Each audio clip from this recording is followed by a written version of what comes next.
that you can see right here. Okay, I'll move this up. What is going on, ladies and gentlemen? Will Turba here for Demand the Truth, Fake Mike, Real News. Joined once again by Kokesh. He's a president candidate, TV, radio host, author, veteran of the Marine Corps. And I have to say, he's a really chill dude, because the first time I met this dude, he came out to work and he was talking about his book. And I don't know if you guys have ever been to like local rock or hip hop shows. After the show, he gave his speech. Everyone wanted to talk to him, and then everyone was like following around to his trailer like groupies. And I was like, I don't want to. I mean, I love Adam. I love what he's about. He just sat there. He would talk to anybody. He was showing people his plans, inviting people in. So he's a really humble dude. But yeah, Adam, welcome back to the show. Thank you for being here again. But for anybody that's not familiar with you, why don't you tell people a little bit about yourself, maybe highlight a little bit of your activism? Well, thanks, Will. It's my pleasure. I appreciate the opportunity. But I will sort of correct one little thing in your beautiful intro there, which is that it is, and it is true that I am technically running for president of the United States, but it's much more accurate to say that we are using this campaign to turn the federal election into a referendum. I am not going to be president for longer than it takes to sign the executive order to begin the bankruptcy process, because you have to be some kind of freaking psychopath to want to be president of the United States. So even if it's I'm better than everybody else, I'm going to wield this power, I'm going to be the kinder, gentler leader, ruler, I'm going to put on the ring of power, and it's not going to corrupt me, I'm going to be able to use it for good. No, that's bullshit. That's nonsense. And that's not my campaign. That's not what this is about. We are running to take the federal government through a bankruptcy process that leaves us, after a peaceful, orderly, responsible process, 50 independent states and up to 562 sovereign native nations, because the goal is localization. Government, by definition, as we know it today at least, is a coercive monopoly, and we want to bring it to a higher standard of ethics. You know, don't hit, don't steal, don't kill, unless you're a cop or an IRS agent or a soldier. No, nonsense. Human ethics are universal. We want to replace all these win-lose relationships that come about from government with win-win relationships, cooperative relationships, relationships based on free exchange, voluntary interaction, not coercion. And so how do we get government to that higher standard of ethics? You're not going to get it with a big centralized authority. You're not going to get it with a coercive, violent monopoly. You're going to get it when you get government down to the community level, because the community is something that you choose to be a part of. And instead of being forced into this centralized system, you in your community or on your own, you get to create a system or systems based on your values that meet your needs. That's why I love calling this the everybody gets what they want strategy. And Will, yes, thank you for the fond memories. Going back to when we were touring with the Little Freedom trailer, we had it covered with signatures on the inside. And back then, you know, we just brought everybody into Hot Box after every tour event. I wasn't going to say it, but yeah, I mean, it's so funny because outside the thing, someone's like, yo, Kokesh, roll up. And it's like, this guy hasn't even got to his trailer for 2 minutes. And like, you would think, like, you know, like when dweebs go see the Wu-Tang Clan, they bring all these, like, yo, smoke my weed, smoke. Kokesh was rolling up his own blunts and joints out there himself. This guy is a true dude right here. I was like, what the It's still from people coming and giving me stuff on the road. But see, when someone like I know weed is so legal now in most places that it's not even fun to smoke anymore. But there are still places where it's illegal and but when I travel and I go through all the illegal states, people still give me weed all the time, and I'm like, I'd rather give this away and share it. And I mean, weed's better when it's shared, obviously. But, you know, I would rather enjoy this with my community of fans and friends and supporters who support me and believe in this message. And so, yeah, if I roll up to an event and it's like, hey man, I'm driving through Texas tomorrow, let's roll up the rest of this stash. Like, yeah, we do it, we give it away, and I love to share it. So Thank you, Will, for being a part of Appreciate that. it, man. I mean, I don't know the last time Donald Trump or Hillary Clinton sparked me up, so that you've already got my vote off that. Anyways, so let's talk briefly about why you chose to run, especially now too. I mean, we've been seeing America pick the lesser of two evils for quite a long time, and maybe you can not only comment about why, and also comment on maybe the state of the Libertarian Party now, because it looks like a bad fashion hat show right now. So no offense to anybody, because their ideas are great, but I mean, come on. Yeah, no, I appreciate that, and you are very directly alluding to my friends Dan, taxation of Steph Berman and Berman State Radio, and I am very grateful that they are in the race. That we have people who are passionate and willing to put in a serious effort to spreading a beautiful, principled message, which I believe both of those gentlemen represent. The Libertarian Party is a very small group of people. The entire nomination is decided by 1,000 delegates at the National Convention. You know, the real base of the party, the engine behind this party, the people who show up at county meetings and organize and run for local office and get their names and the message in the paper, there are really only, you know, maybe somewhere around 5,000 of us. It's a tiny group, and as you know, depending on where you want to cut it, obviously the Libertarian Party has, you know, tens of thousands of members, and the base is a lot bigger than that. But the active, hardcore base of the LPs, and we're all volunteers. You know, you don't make money saying, "Hey, let's end this racket," you know, where everybody else is profiting unjustly, and we are up against the Republican and Democrat duopoly, where these parties have about $400 million annual budgets, and ours is, you know, what, 1 to 4 million. I mean, so something insignificant by comparison. And to think that we're not going to face challenges with infiltrators and subterfuge, and not to be paranoid, but we know what COINTELPRO was, because the FBI doesn't mess with activists anymore since they got caught in the 70s. Yeah, they totally stopped messing with activists and said, "Oh yeah, we'll let you have your freedom of speech and challenge the man fun time." No, I don't think so. So the Libertarian Party is, I will say one thing that I think is really important for us to evolve on. Well, I'll say two things. That's a real political way of sneaking in an extra talking point, right? No, but the one thing is we have presented this message in an incorrectly divisive way, as a political message, as opposed to the ethical message, the message of love and freedom and justice and self-ownership and non-aggression principle and voluntarism, these things that unite humanity really in our common experience as people. And the party, in presenting this, we've been playing their game, saying it's about this issue and this issue, and not nonsense. It's about the principle.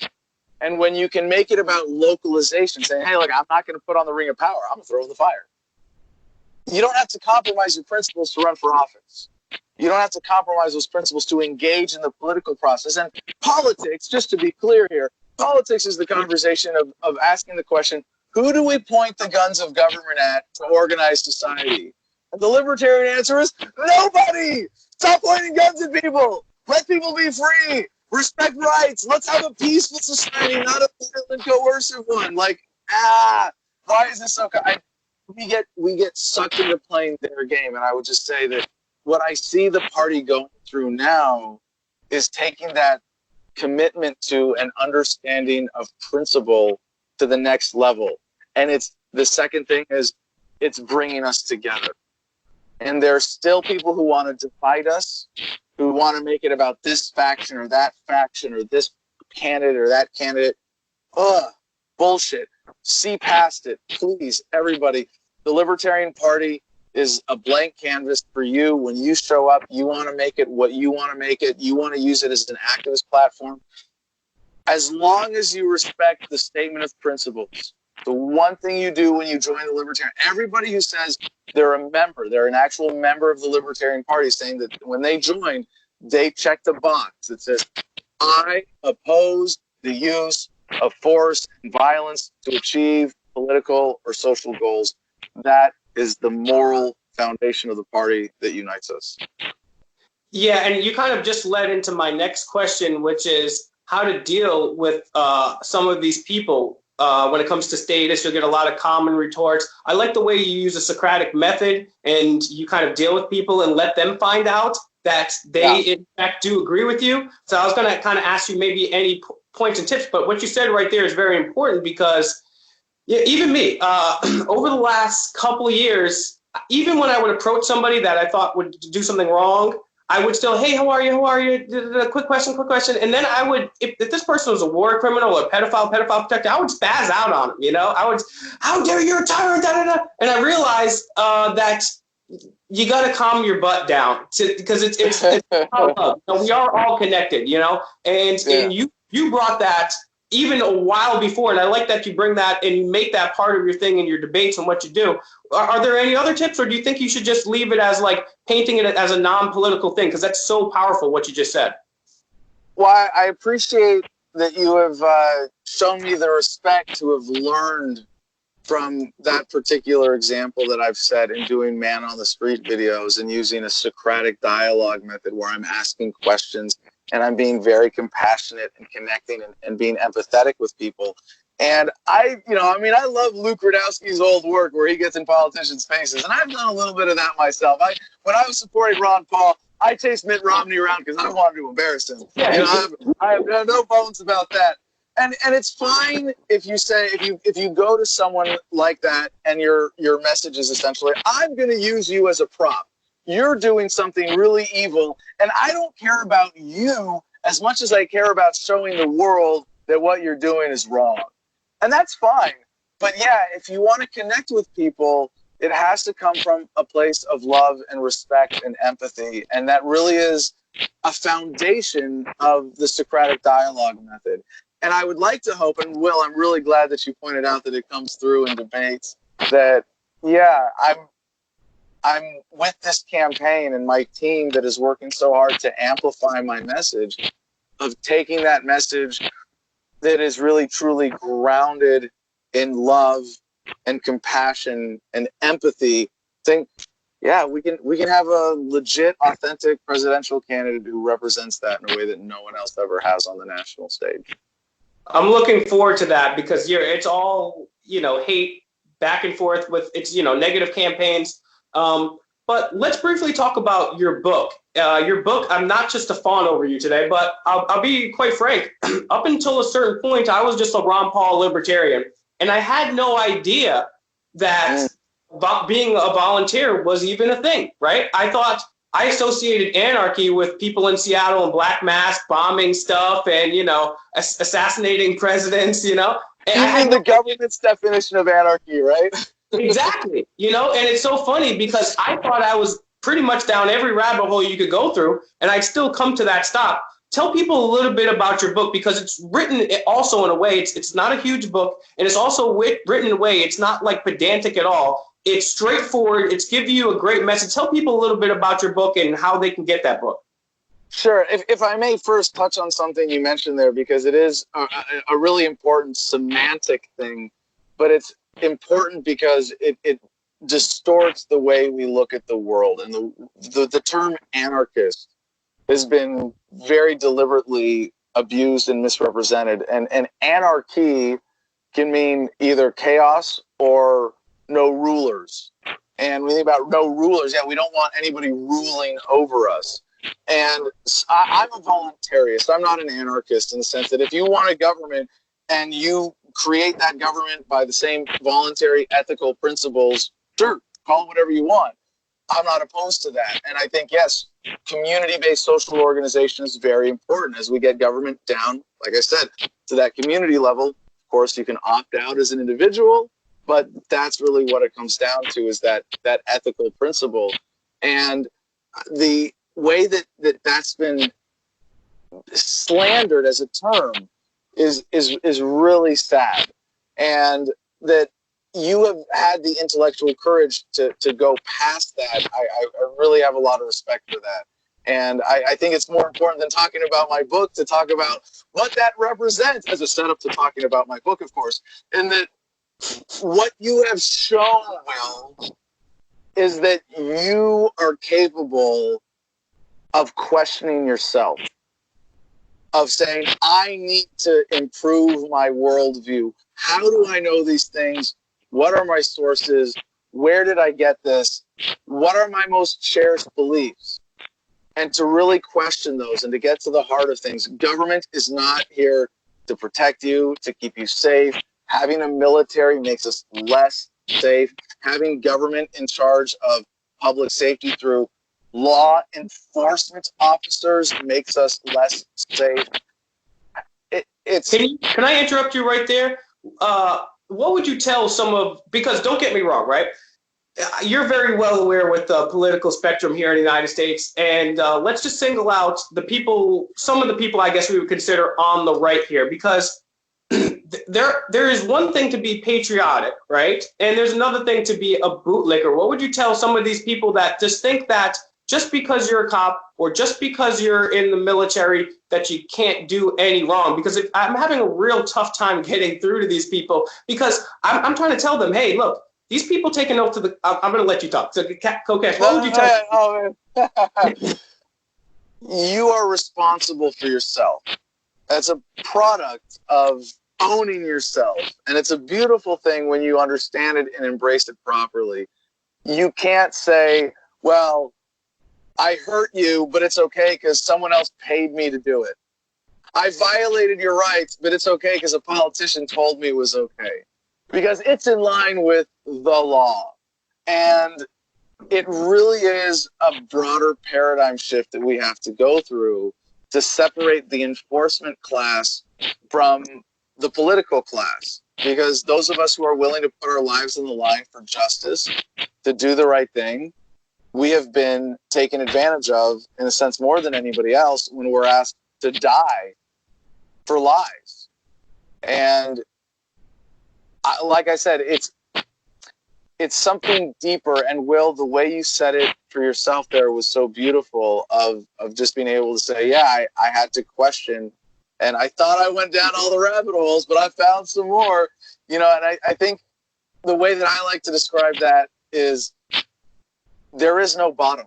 The only time you've gotten to the bottom of the rabbit hole is when you realize there is no bottom.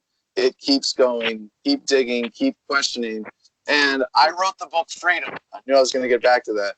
I wrote the book Freedom while I was in jail, or at least I started it in jail, because I wanted to give people the easiest way to deconstruct the mythology and the lies, that the government racket is built upon. And it's 100 pages. It's very easy to understand. It's unobjectionable language. It's in short sections. It's a 3-hour audiobook that is free, along with every other digital format at thefreedomline.com. And what you'll get in reading this book is a proper, consistent, ethical understanding of what government is and what we can do about it. Awesome. Yeah, everyone's going to check that out. I'm going to put all your links in the description box on all the different platforms here. A couple more questions, and I'll let you enjoy your day here. I really appreciate you coming on. But yeah, you're absolutely right. People Hold on, Will. If you're going to sell yourself short like that, I enjoy talking to you.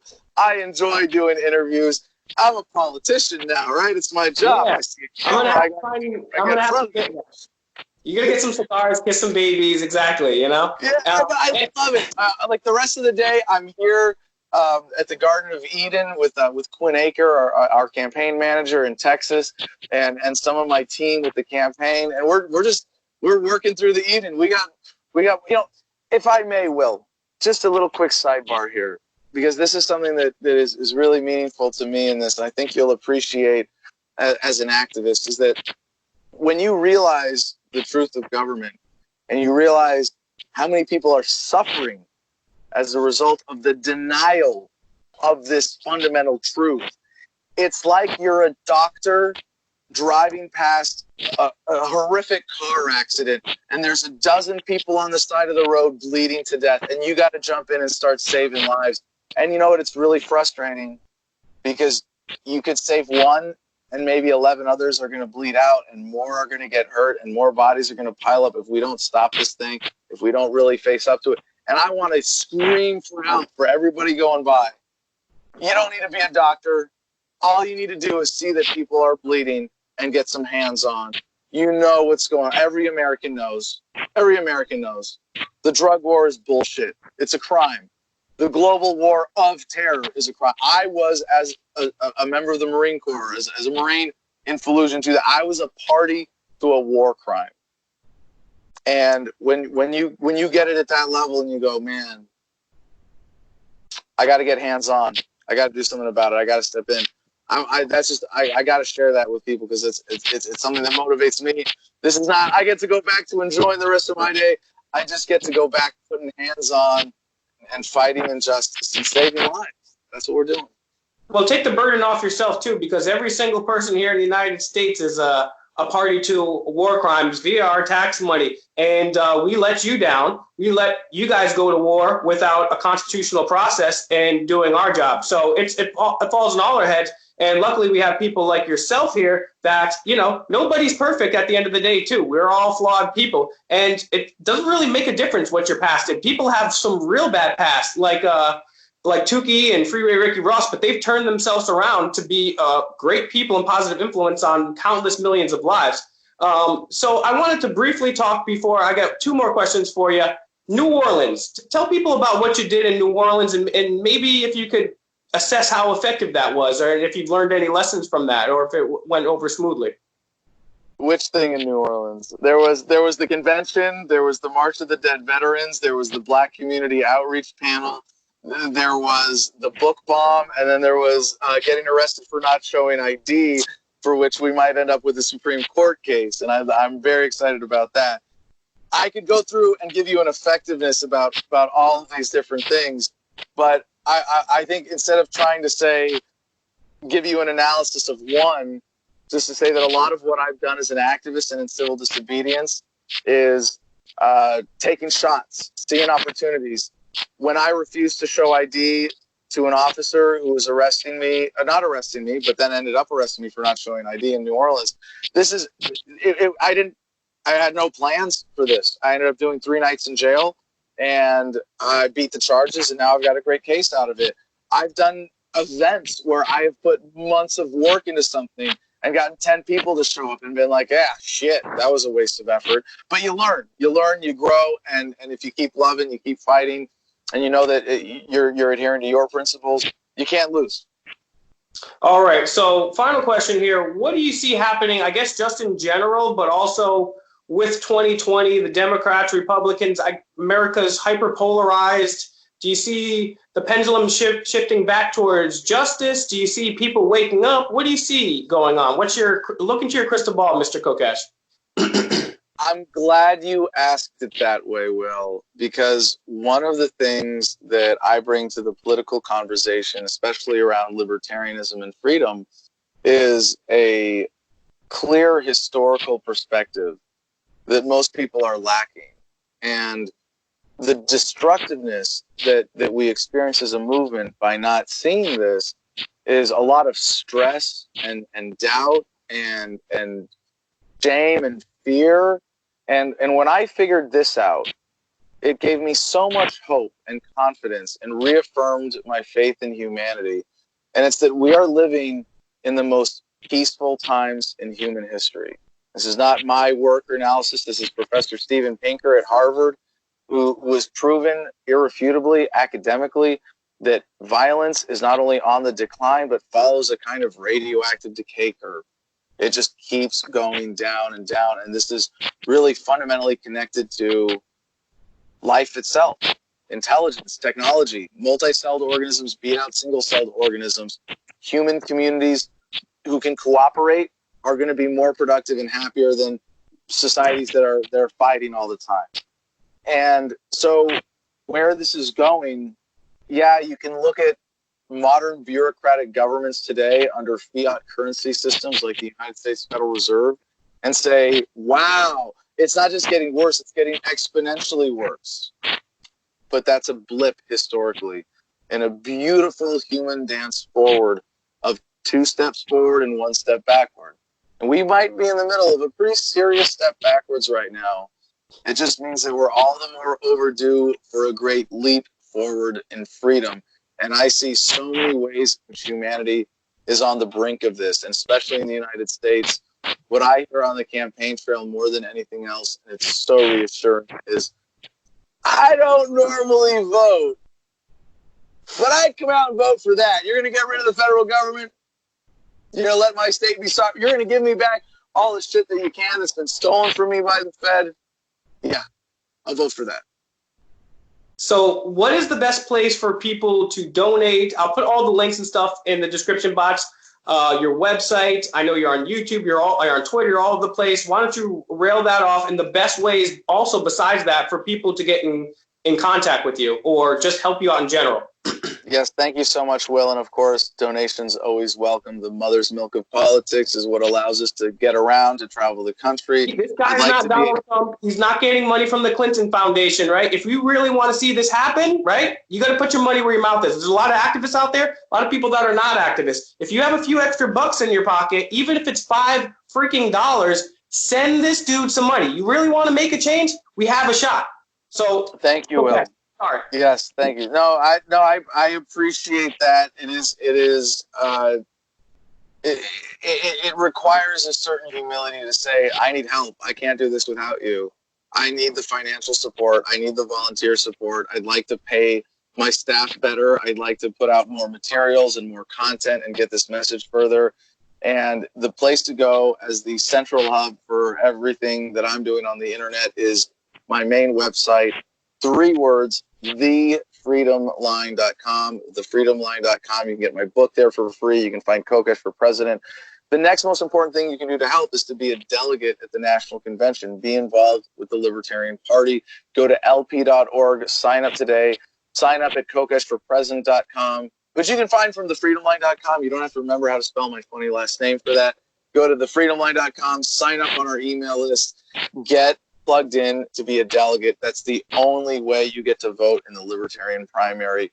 And my book is free in every digital format, including audiobook at thefreedomline.com, on my social media, my YouTube channel, everything else. But Will, my last plug here is for you, because if you're listening to this, if you're watching this right now and you've gotten to the end of this conversation, you know the value of independent media and people like Will who put the effort in to make a show like this happen. Whether you like my ideas or not, if you like Will still at the end of this interview, share it, promote it, give him some money, whatever it is to make independent media a real threat to the mainstream. I'm a big techno optimist. Technology is empowering fundamentally and empowers us to live better, to be more free, to have less injustice, to overthrow bullshit authority. That's what we are on the brink of seeing, this incredible acceleration of, but it means nothing without deliberate, conscientious use by real, loving human beings. And I hope that's you, and you're willing to put at least a little bit of effort where your heart is, and your ears, and your eyes, and support this show, and share this video, and support Will in his enterprise as well. Very much appreciated. And like I said, you know, like Adam said, we're living in the most peaceful time in world history now. If we eliminated democide by donating and volunteering with Adam or supporting alternative media, that's going to help. And what he said, I actually had written down in my scratchy notes here, is humility. That's why Adam is in the position that he is. That's why I didn't stop down the rabbit hole trail, is because I had the humility and the open mind. And that's all it really takes. Is keep your mind open, be humble, realize you could be wrong about something, and keep an open mind. You guys are going to find all the links to Kokesh right here, unless YouTube puts a little thing up saying warning, like they do with chemtrails and 9/11 videos. But it'll be below that. It'll be definitely below. So thank you so much, Adam. I look forward to talking to you soon, and I'm going to spam the crap out of this video. And if you got no money, you don't have time to donate, share the video. Share other Adam's videos where he red pills people on the left or the right.